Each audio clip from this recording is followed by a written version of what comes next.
Looking at our world from a theological perspective. This is the Theology Central Podcast, making theology central.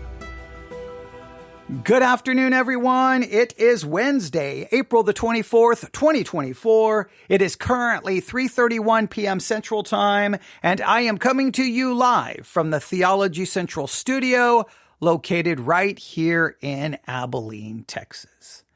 Well, it is time once again for me to take the spotlight and turn it on a Christian podcast. I'm here to help you discover your next favorite Christian podcast. Your next favorite Christian podcast I'm going to turn the spotlight onto, and hopefully you'll go listen to it. You will subscribe to it. Now, we tried this in the past and everything went horribly wrong, but we're kind of reviving this series because, look, there are millions of Christian podcasts. How are you going to find all of them? How are you going to discover all of them? Well, you need something to kind of help you with your weekly discovery, right? Kind of some of the music streaming services have your weekly discovery playlist. Well, here is your Christian podcast, discovery playlist where I turn the spotlight on. We listen to a little bit of one. We may review an entire episode. Who knows how we're going to do every time. It's going to be a little different. I hope this is being helpful. I'm hoping it's being beneficial. So that we're going to continue this.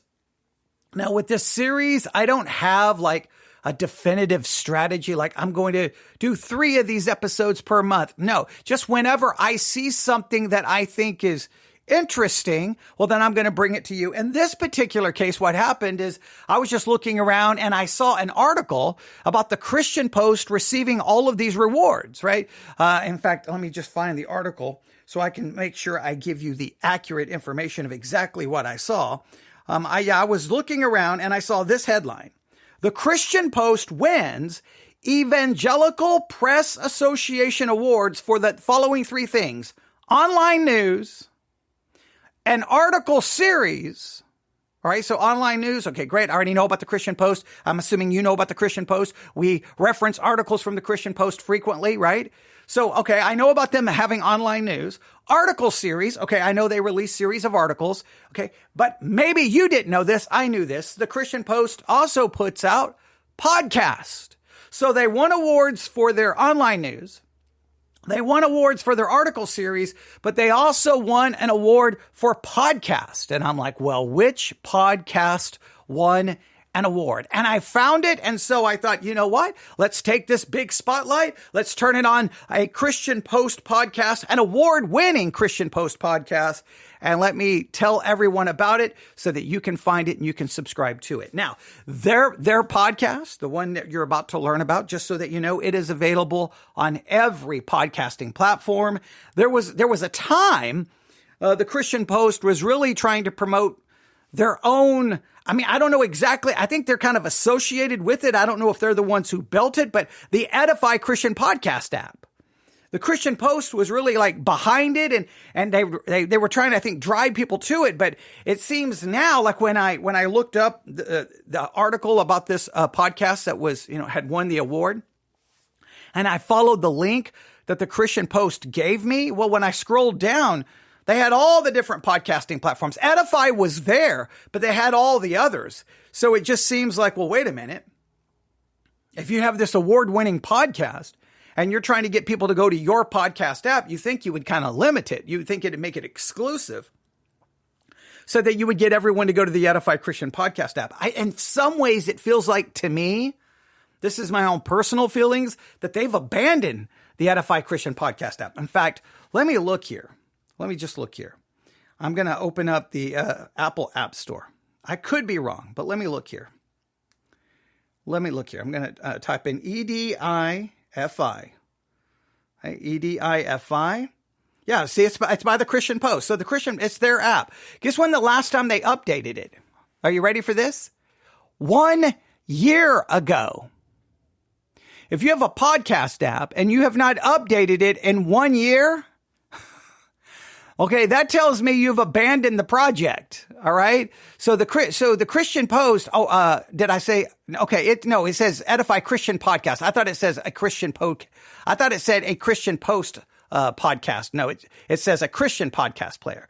Does it say anything about the Christian Post? Hang on, let me see here. Yeah, okay. The seller is the Christian Post. Okay, all right.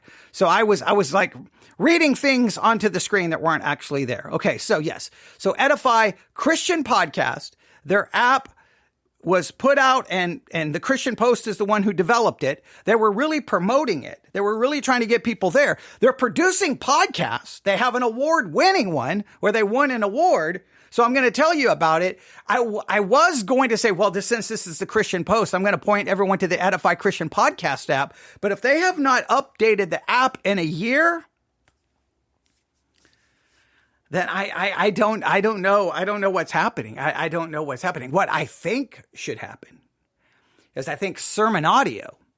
This is what I think sermon audio should do. If you're asking me, and I don't know if how I always have ideas for sermon audio. I don't think anyone always likes all my crazy ideas. But if it was me, sermon audio needs to start putting ads everywhere at the Christian Post, Christianity Today, Sword of the Lord, anywhere, and say, if you are a Christian podcaster, consider bringing your podcast over to sermon audio, because sermon audio can offer you the following. You can broadcast live.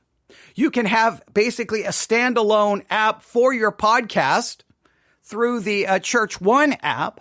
And all of your content can be broken into series, right? And so you have the whole layout and structure is much better. I think there are Christian podcasters out there, if they really realize what the sermon audio had to offer, because I think people see sermon audio and they think church. Oh, a church. This is where a church must broadcast, and you only post your sermons, right? But the Christian podcasters should be flocking to sermon audio, because the layout and the structure is so much better than I think most podcasting apps, right? I think you can group things together. I think you can lay it out, and you have the ability to actually broadcast live, even if you don't do that all the time. Every once in a while, you could do a special live broadcast.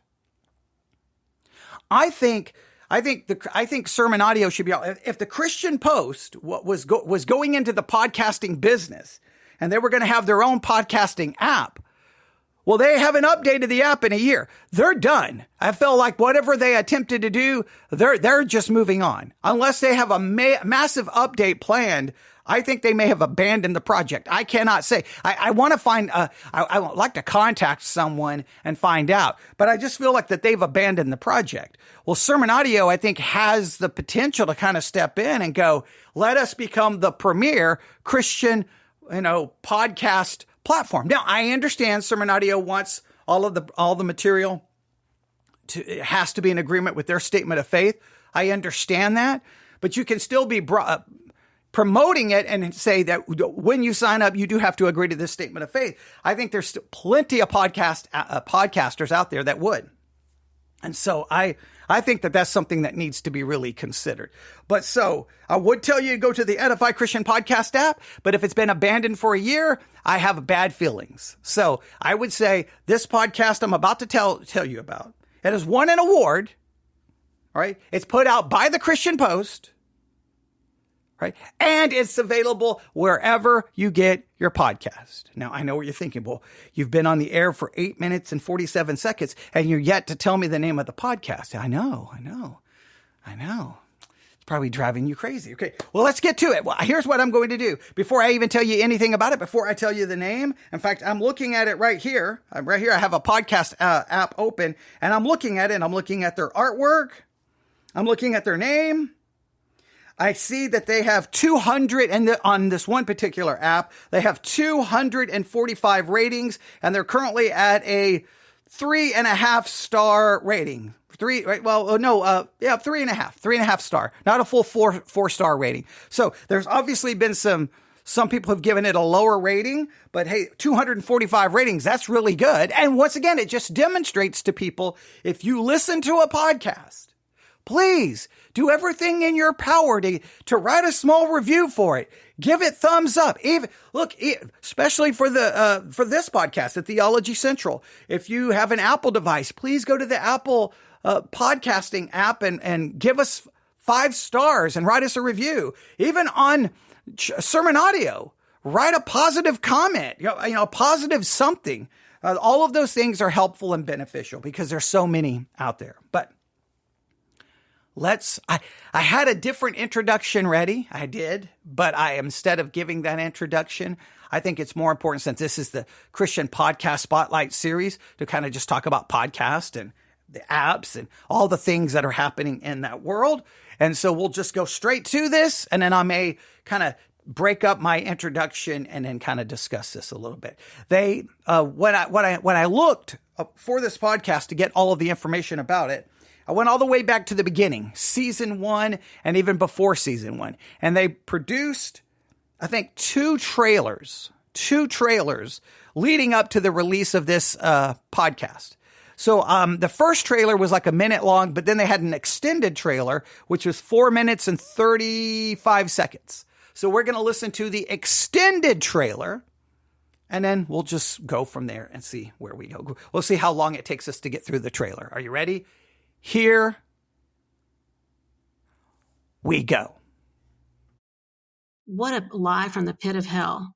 These folks that are telling these children, oh, it's not going to hurt you long term. These kids are being sold a lie. Botched and destroyed lives, the loss of parental rights, growing intolerance. The costs of the transgender craze are quickly mounting. On the Generation Indoctrination podcast, we'll explore the disturbing philosophy, the diabolical dynamics in our schools, the legislative battles, and the ominous chronology that brought us to this juncture. It's important, though, to really look at the kind of...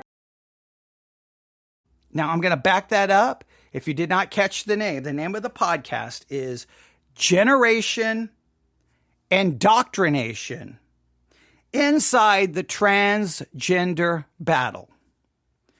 Generation Indoctrination Inside the Transgender Battle. I believe you can find it on all the podcasting apps by simply searching Generation Indoctrination. Generation Indoctrination. And then you can look. I think there have been 3 seasons so far. I don't remember how many episodes they have made for each season. According to at least one podcast app, they release episodes weekly. So this is a once a week podcast. Their website is generationindoctrination.com. generationindoctrination.com. Clearly, this is all about the transgender movement. Clearly, they're going to have a specific point of view, but if they're going to trace the chronological development of this kind of situation, this movement, they're going to look at it. They obviously are very negative towards it, and that makes sense, right? I mean, coming from a Christian perspective, you're going to have some difficulties with the transgender situation. So I am curious to see how they're going to handle it, how they're going to deal with it. Now, we could get into lots of discussions about it, right? So, and I'll just throw out, I love to throw out, questions to get you to think about as we go back and listen to this entire trailer. But as an individual, if you claim to be a Christian, all right, you claim to be a Christian, and I want you to really think, and I want you to really look inside of yourself. I want you to really look inside of yourself. If someone is transgender, if someone is struggling with their gender identity, if someone is contemplating going through transition, right? For you, now you got to be honest with yourself. What is most important to you at that moment?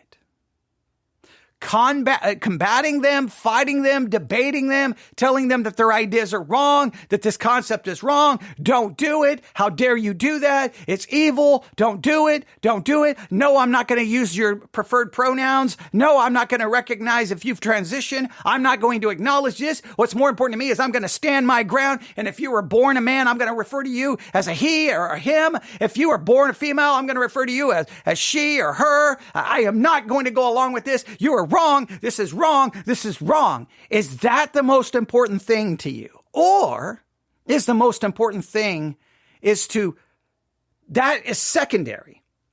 What is most important to you is trying to demonstrate love to them and trying to help them understand that they are a sinner.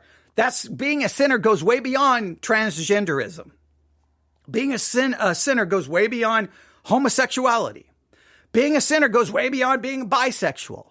Nothing with your sexuality. You are a sinner because you're guilty in Adam, and you are a sinner in millions of other ways. Is it more important for you to help them see, here's God's law, it demands perfection, you fell, there's nothing you can do, you need to trust in Christ? Is your concern more with them becoming a Christian more so than trying to combat, debate, or fix the whole gender situation? What is most important to you? When you look at the transgender movement, do you see a movement that you have to fight and debate and you need to correct? Or is it a movement that you see that the individuals in there need salvation? Now, I think for many Christians, because we may so oppose transgenderism, that we find ourselves wanting to fight the movement. And then the way we want to fight the movement, in many cases, is some kind of political battle. But if people are going this direction, again, all the law, all the debating is not going to change it. See, sometimes we see a culture going a certain direction and we want to fight it with arguments and law and politics and passing bills and censoring and banning. And typically then what you typically do is you create almost a martyr complex inside the people you're fighting. They feel like you're victimizing them. They feel like they're being bullied. And in many cases, you incite people to turn more to that movement because you're fighting against it. Instead of fighting against the movement, I think we need to focus more on the individual, demonstrating love, compassion, and trying to understand to the best of our ability. But here's what I know. Transgender, not transgender. Transitioned, not transitioned. Gender identity problem or no gender identity problem. Here's what I know. They are a sinner, just like I'm a sinner, and they need a savior, just like I need a savior. To me, the church always loses that focus. Now, I don't know which direction this podcast is going to go, but I want to point it to you. So let's go back. We're listening to the trailer for Generation Indoctrination. This is the podcast we're turning our spotlight on today. Generation Indoctrination, Inside the Transgender Battle. Please subscribe to it. Our job here for this podcast series is to help you discover your next favorite podcast. Let's listen to this. What a lie from the pit of hell. These folks that are telling these children, oh, it's not going to hurt you long term. These kids are being sold a lie. Botched and destroyed lives, the loss of parental rights, growing intolerance. The costs of the transgender craze are quickly mounting. On the Generation Indoctrination podcast, we'll explore the disturbing philosophy, the diabolical dynamics in our schools, the legislative battles, and the ominous chronology that brought us to this juncture. It's important, though, to really look at the kind of dark history here. You know, John Money was an experimenter on human beings, and this predated informed consent and experimental design and protection of human subjects. Money was a psychologist and professor at Johns Hopkins University. He believed that babies were born gender neutral and that environment ultimately determined whether a child becomes male or female. He believed that boys could be raised as girls and vice versa. In addition to the disturbing history, we'll investigate the dire implications on kids and families, as well as the unsettling and heartbreaking stories from those directly impacted. At the height of the pandemic, my daughter told my husband and myself that she was experiencing confusion over her sex. After a few weeks into school, my daughter got into the car and told me she had a meeting with school officials where they asked her which restroom she wanted to use. I was floored. They are colluding and collaborating with minor children to exclude parents from these critical decisions that will impact their health and well-being at school. We noticed that, our girls were coming home saying they were concerned about using a bathroom now, because now you have boys that may come into those girls' restrooms, and so they just decided to hold it for the day. Or I would ask, how come your water bottle's still full? And they said, we just decided not to drink anything today. We deal with moms almost every day whose children are either captured in some way by gender identity indoctrination or gender dysphoria, or also schools that are intervening in really inappropriate ways with children outside of the consent and knowledge of parents. Plus, we'll explore how medical organizations and clinics have co-signed the affirmation-only philosophy, pushing facts and reality to the side and punishing detractors. The first weapon that they use is that if you don't believe what we say, then you are bigoted and hateful. Because if anybody does really, come outside the box and say, whoa, wait a minute, this isn't right, they are immediately attacked in any way possible. The whole trans idea comes back to a philosophy that each person is sort of sovereign, that there is no human nature. There's no claim on us except what we choose to submit ourselves to, consent to be governed, consent to sexual activity or whatever. But I define who I am. I decide what's true, my truth, your truth. I decide what I'm going to do with my body. Now, that philosophy that was just described, basically it's the sovereignty of the individual. I get to decide my truth, my body. I get to, I. Well, here's the thing. You can try to fight that. You can debate it on social media. You can yell. You can scream. You can try to pass law. You can try to pass legislation, and you can fight. That philosophy will never be defeated because it fits perfectly with our sinful nature, which is about the exaltation of the self. You can't fight it. What you have to do is, in a sense, subvert it. You have to go around. Okay, look, I'm not going to fight you about this. Here's what I need you to learn to understand. There is a God in heaven and his law, and you are guilty of that law. Forget transgenderism. Forget sexual identity. Forget your gender identity. You are a sinner. And now what you need to do is understand your only hope is in Christ Jesus. And once they put their faith in Christ, then they establish, because to become a Christian, there has to be a change of mind. There is a God. I'm not God. In fact, God has a law, and I have violated it. Once someone starts thinking that way, so much of the gender situation begins to you start fixing it without even mentioning it. Because once you acknowledge there is a God and I have violated his law, you're acknowledging that there is a God, he has a law, and you're guilty of it. You're acknowledging it's not all about you. That's the first step. That's the first step to defeating the ideology. We can identify the ideology, but yelling and fighting about it will not change the ideology. The ideology has to be fought by, at some point, them coming face to face with their creator, not to fight their gender issue, but to just get them in the right frame of mind. The right frame of mind. There is a God. He is creator. He has a law. We violate that law. Our only hope is in Jesus Christ. Now that we've changed our mind and put our faith in Christ, then guess what? We're called to obey him. We're called to see life from his perspective. And you don't even really need to even mention some of these things, because I think slowly but surely you have fixed the broken philosophy. You have fixed the broken ideology. But if you cannot get them, unless they come to salvation, then why should they listen to you? You can say, but science.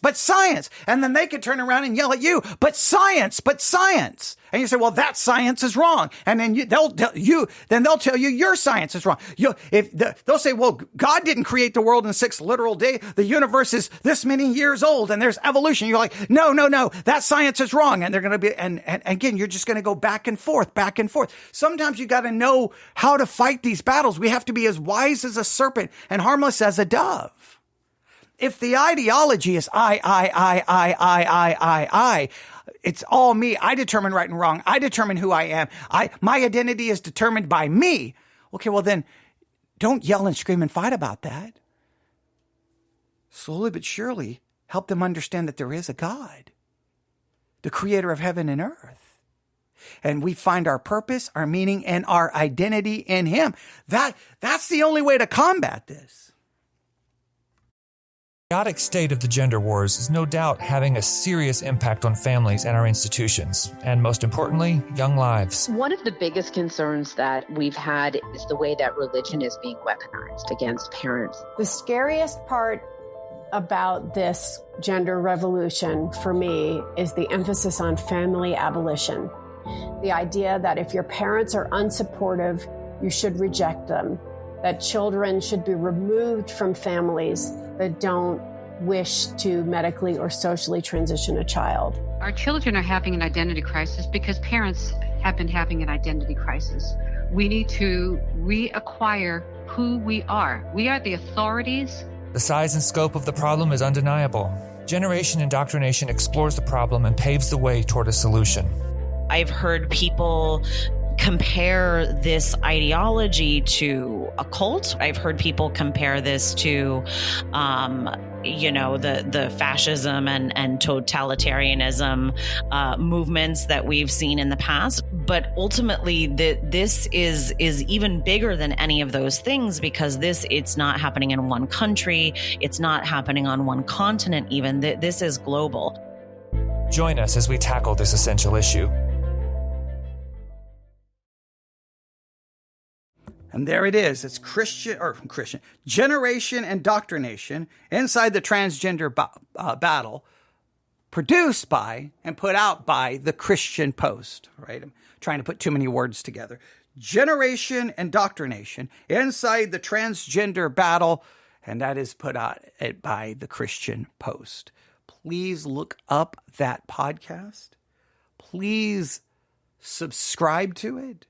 And consider carefully. Remember, any claims made in it, you must do the verifying.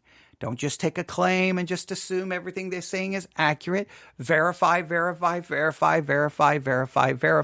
before you jump to any conclusions, and just think carefully through that. Look, this is a situation that's not going away.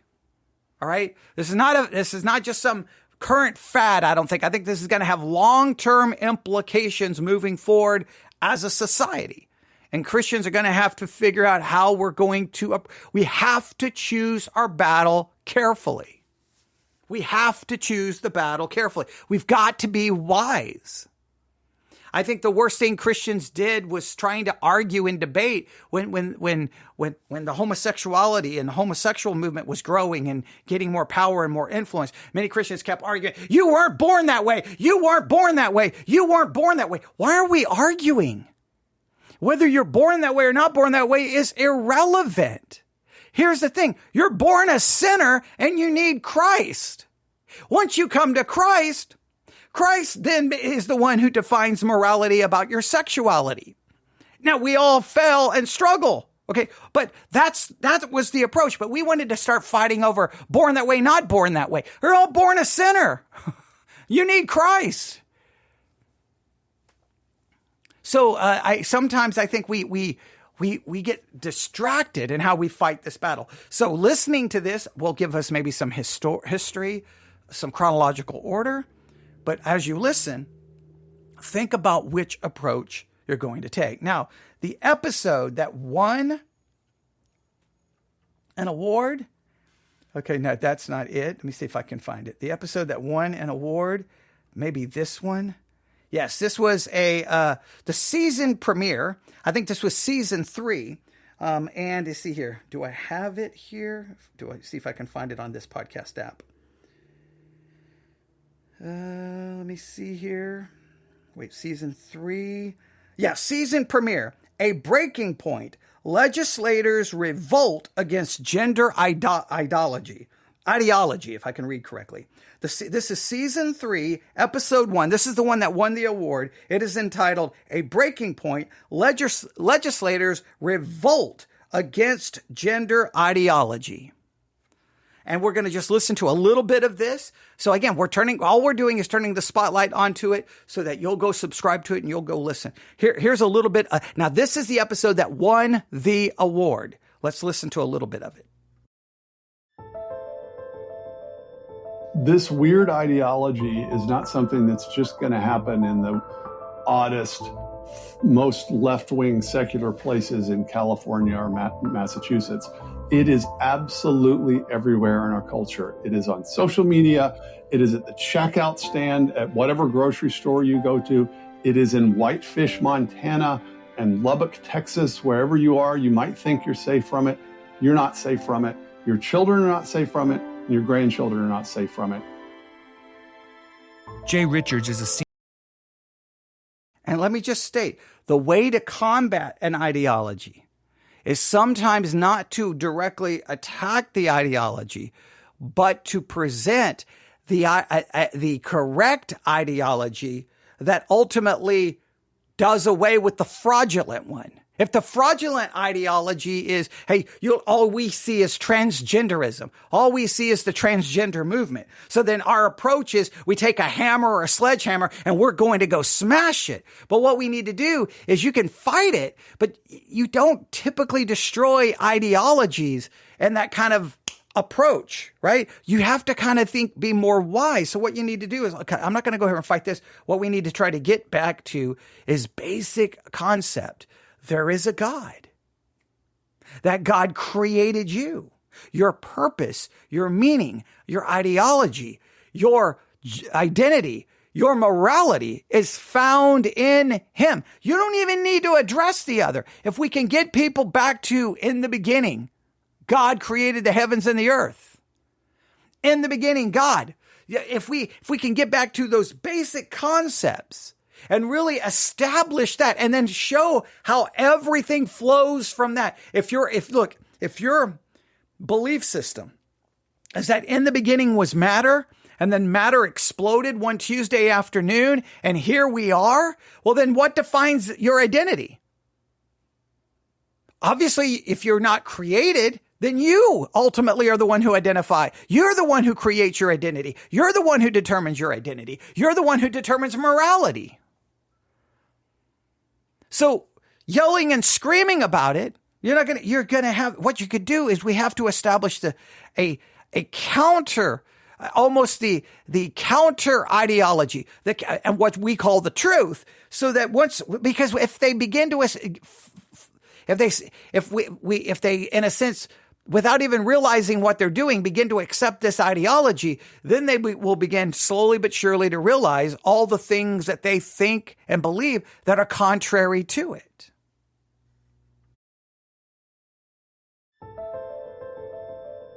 This weird ideology is not something that's just going to happen in the oddest, most left-wing secular places in California or Massachusetts.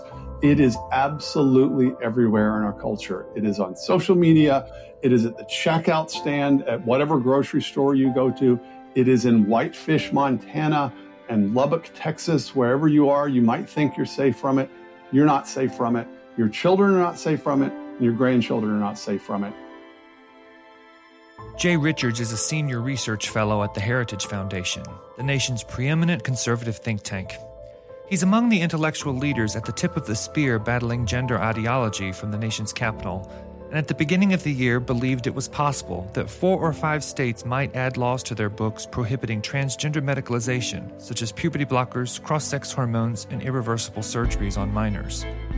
But as it turns out, those opposed to these unethical practices had ample momentum, and the political landscape has dramatically changed. Far exceeding Richard's expectations, 17 more states throughout the South and Midwest have since implemented various laws prohibiting the hormonal and surgical transing of minor children. Now just remember, we got to be careful here. We just talked about this the other day. Roe v. Wade was overturned. Christians ran around celebrating. And what was just sent out, 2 days ago, 48 hours ago from the American Family Association, a very conservative group, very pro-life. Hey, ladies and gentlemen, we have a problem. Abortions have increased, not decreased.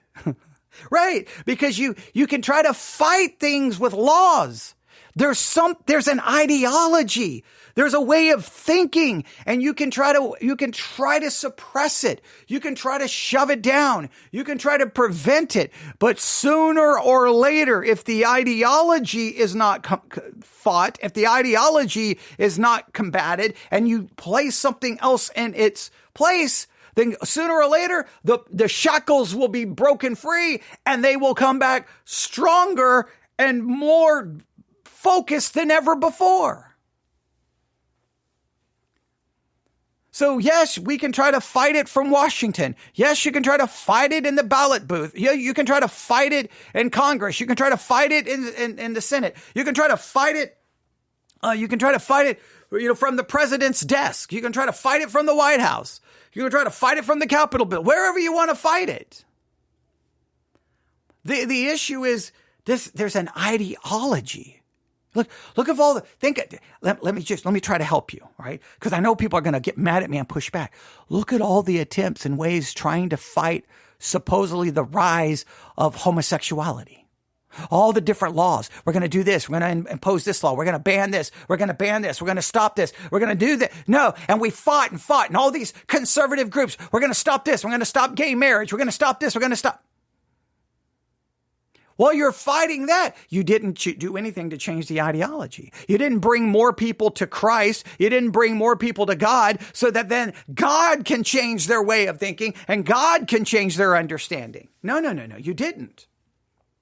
So whatever victories you gain now, if the ideology is not rooted out, those kids that you may prevent anything from happening to now, when they turn 18, 19, 20, let's say they go ahead because you haven't changed their actual way of thinking, then guess what? They're going to become the voters. They're going to become the political leaders. And it may not happen today, 10 years from now. 10 years from now. You give it 10 years. It's 2024. 10 years from now, I guarantee you, since the church has become so politicized, and I think we've abandoned a spiritual approach, all the victories you gain in this area will be gone, and you won't even know that you ever won a victory in the first place. Some of which are now being contested in the courts. Concurrent with other cultural developments, it's inarguable that this state-level legislative push has forced the issue to be a national discussion. I'm Brandon Showalter, journalist with the Christian Post, and I've been on this beat for approximately 7 years. In this inaugural episode of Season 3 of Generation Indoctrination, we'll explore just how significantly the ground has shifted in 2023. We'll speak to lawmakers, public policy experts, and other voices who have been in the trenches shaping public discourse on these issues for years. To start us off, Jay, why do you think that gender ideology has taken off in the way it has in our culture, and what do you think has led to this present moment?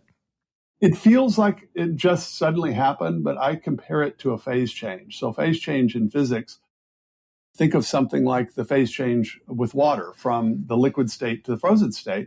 It can be getting colder and colder outside in the fall, and it might be in the 40s, and it might be in the upper 30s Fahrenheit. And then suddenly when it gets to 32 degrees, the liquid water turns to ice. And if you don't really know what's going on, you'll say, well, this all just happened at once. Like something happened and all of a sudden it turned to ice. But in fact, the changes were happening behind the scenes sort of undetectably, or at least not obviously. That's what was happening with this issue. It's not like gender ideology, as it's become sort of solidified as an ideology, happened suddenly.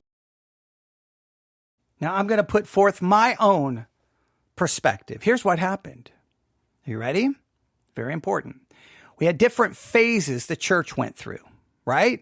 We had this seeker-sensitive movement. We had the emergent church. We had all these things where we're going to try to entertain people. We're going to try to please people, right? Because we started realizing, wait a minute, there's all these non-church people, these people who used to go to church, but they stopped going. And the church was like, we've got to get the people back. Because why? We got to fill pews. Why do we have to fill pews? Because we need money to keep this whole thing going, right? You got to have money. You got to have people coming in. You got to have people giving. If they don't give, then how do you support the big building? How do you support the staff? So the church, whether you like it or not, now we may say, no, we're trying to bring people in because we're trying to winning them to Jesus. It's a fine line between trying to evangelize versus just trying to ensure you've got enough people to keep giving money so that you can support everything, the building, the upkeep, because both are there. So I think the church was like, man, we got to keep bringing these people in. So they went in and they did a lot of entertaining and pleasing and fun, food, activities, lots of numbers, lots of excitement. Maybe some people thought, oh, God is moving, all of that. But hey, there was something missing. There was no true doctrine. There was no true theology. It may have been, it may have been a mile wide, but it was, an inch deep. Okay. If even that, it was shallow. It was surface level, but something was happening. While the church was trying to appease, the culture rapidly was moving from, you may want to call it a Christian culture, where at least a large portion of people had been influenced by some form of biblical Christianity, was fastly shifting to a post-Christian world. And we entered into a post-Christian culture. And as the culture turned to a post-Christian culture, it began to then demonstrate that post-Christian mindset in so many ways, whether it's the LGBTQ movement, whatever it is, just beginning to abandon it. Transgenderism, you just name it. They abandoned that Christian mindset. They didn't worry about a God or right and wrong. Everything began to shift. Well, while that was happening, many in the church looked out their window and was like, oh, what is happening? The culture is losing its mind. The culture is burning down. We must do something. And what many in the church did, we decided, you know what? We're not going to do this old this praying and fasting and relying on the gospel. We've got to fight this culture. So the church turned to politics. So while the church had kind of given away to historical biblical Christianity and was trying to appease people so that we could maintain certain numbers, the culture moved further and further away to a post-Christian culture. Once the culture became post-Christian, the church panicked, turned to politics. So now you have a politically hijacked church that has already abandoned the gospel in many ways, now begins to try to fight this culture in a full-blown political battle, while the culture just shifts further and further and further and further away until, well, now you can see what happens. Well, I mean, if the culture is post-Christian, if the culture has no connection to that, well, then why not determine your own identity? Why don't determine your own gender? Why not do whatever you want? Now, you can try to fight it, but the church, we didn't know how to address a post-Christian culture. Instead of going, whoa, we got to double down our efforts, and I felt like the church got involved in everything other than what we should have gotten involved in. And that's my kind of Cliff Notes version of what happened. Suddenly in 2015, it wasn't like that at all. It was happening in law schools and in schools of education and in gender studies departments and universities for decades, honestly, going back at least to the 1980s. Well, yeah. Yeah, it was going on there because there's always been there's always been the element of a non-Christian world. So these ideas had been present because, well, they were present in smaller bubbles, right? That are maybe more isolated because the culture was still very much dominated, maybe with somewhat of at least a Christian influence. But sooner or later, they're going to come out of the bubble as the culture moves from a Christian influence. The culture comes from a Christian influence to a post-Christian influence. Yes. While I agree that it has been gestating for a while, mostly undetected, operating very stealthily for decades, here we are in late 2023. What do you think accounts for this kind of public revolt against it, especially with these state laws aiming to curtail this ideology in the medical arena? Were you surprised to see this? Frankly, I had prepared myself for all of these getting defeated in lower courts because of just the kind of the realities that judges and justices are part of the culture, and so they don't really realize what's happening. As it's turned out, though, these are going in several different directions, and so there's clearly going to be circuit splits on bills that are virtually identical in different states. And you heard me say that 2023 was the year of Guadalcanal and Midway Island, where we start retaking territory. It's not D-Day yet. Let's not get ahead of ourselves, but it's also not the long defeat. See how things are being described? Regaining territory. And see, they're using this terminology of fighting a battle, fighting battles to ultimately win the war, but they're doing so thinking of through legislation, through courts. Ladies and gentlemen, you're just prolonging defeat. This is an ideological situation. This is an ideological issue. You've got to get back to, I believe in God the Father Almighty, creator of heaven and earth. You got to get back to like the basic Apostles' Creed. You got to get back to the basic statements of people understanding there is a creator, there is a God, and that God is the one where you find your identity and where you find right and wrong. You say, well, and I know what some are going to say. So you're saying we shouldn't do anything? I'm saying as a church, that's where our focus has to be. Our focus has to be on this. You know what we have to do? Stop worrying about maintaining the factory, maintaining the corporation, basically. The church almost operates as a corporation. Stop in a sense trying to maintain that, and we just need to get focused on what we are supposed to do. I think that's where now it doesn't mean that you're gonna say, well, it may not work. No, because God's sovereignty comes into play in a lot of this, right? All we can do is try to get people to see there is a God, and here are the ramifications of if there is a God. Because whatever victory you gain now, I'm telling you, if you don't change the ideology, it's just going to continue to grow. Because people, and you say, well, it's so contrary to what is right. It's so contrary to what is natural. It's so contrary to nature. Well, all the things you may want to say, but it's not going to matter, because if there is no God, then they can define whatever they want. We have a major change in the spirituality in this country. More and more people claim no religious affiliation. Nuns. They're called nuns. The no religious affiliation. Those numbers continue to increase. Church attendance continues to decline. We have to find a way to get to the people and fight this from an ideological perspective. And again, the ideological perspective we have to fight is to get them to the concept of there is a God, and that's where your purpose and identity and morality is to be found. Now, the whole goal of this is simply to turn the spotlight on. I turn the spotlight on. I want you to go subscribe to this podcast. You can listen to the rest of that episode. The name of the podcast is Generation Indoctrination Inside the Transgender Battle. What right there, the episode we were just reviewing is the season premiere to season 3, episode 1. And it is entitled, let me find it right here, A Breaking Point. Legislators Revolt Against Gender Ideology. That's the one who won that's the episode that won the award. You can go listen and see what you think about all of this. I would love to get your thoughts. How significant do you think this issue is? I think many Christians, feel that this is like up there in the top 3 or 4 issues. Where do you place it? How serious do you think it is? What do you think is the right approach? Love to get your thoughts. newsif@yahoo.com. That's newsif@yahoo.com. Please go subscribe.